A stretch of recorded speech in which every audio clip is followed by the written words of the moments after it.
This story is called Eight Legs, One Sting, Surviving a Motel Infestation. What has eight legs, two pincers, and a tail with a stinger on the end?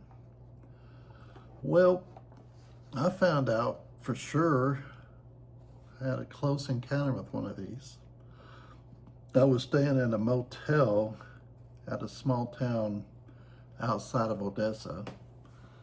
I can't quite remember which hotel or which little city it was, but West Texas, desert, scorpions, right? Guess what? It's about scorpions.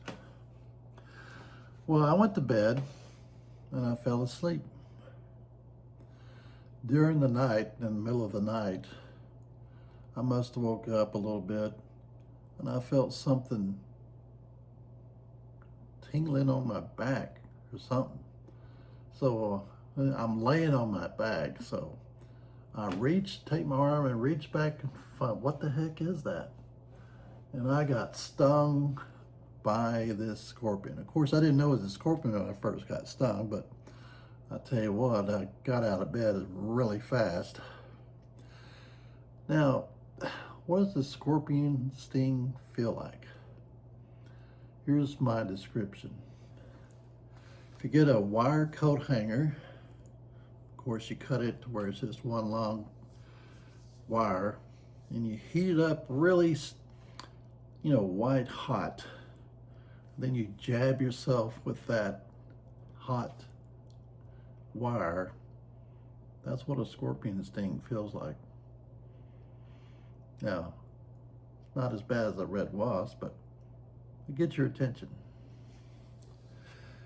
Anyway, I go back to my bed after I jumped out of the bed and look to see what was going on. And peeking out from underneath my pillow is the scorpion doing this. I said, okay. So I go to the front office, say, hey, got scorpions in the room. I need to move to another room. And they put me in another room. So I go in this new room and I start scanning around. Guess what? Scorpions in that room too. I think the whole entire hotel every room must have one. So I just went and stayed in that room. The only way I could feel like I had any control is if I made sure nothing touched the floor from the bed, and didn't have any sheets touching the floor or anything like that. I at least sort of felt like that, I might be okay. Knowing what I know about scorpions now, that little procedure, thinking I was safe, was probably not safe at all. I see scorpions be on the ceilings, on the walls. They can go anywhere they want. So another little incident while at that same state from someone else that was staying there. Someone get this story. They have like a bucket of popcorn and they're eating popcorn. And in the popcorn, as he's eating it, he had grabbed the scorpion, didn't know it, and stuck it to his mouth. And guess what? The scorpion stung him on his lip. True story. You wouldn't believe something like that could happen, but sure enough, it happened. I have a couple other stories about scorpions while we're on the subject. There was a time I lived in Fort Stockton, desert territory. Scorpions like it there too. I had an apartment there, and one time I was getting ready to go to work. I was putting on my blue jeans, and I saw a scorpion on my blue jeans, and I kicked it off, and at least he didn't get me this time, so at least I got that scorpion.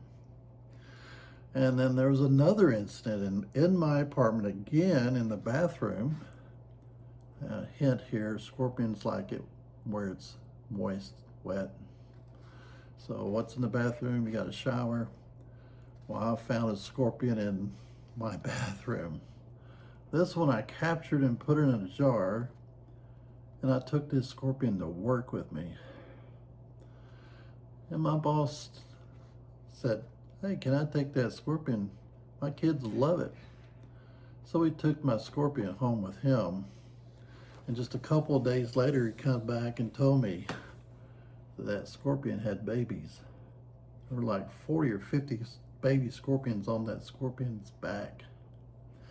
Can you imagine if I didn't have caught that scorpion?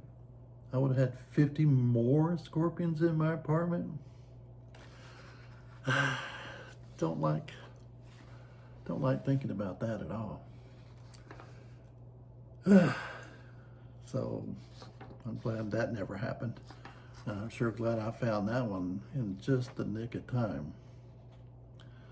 Well, that's the story.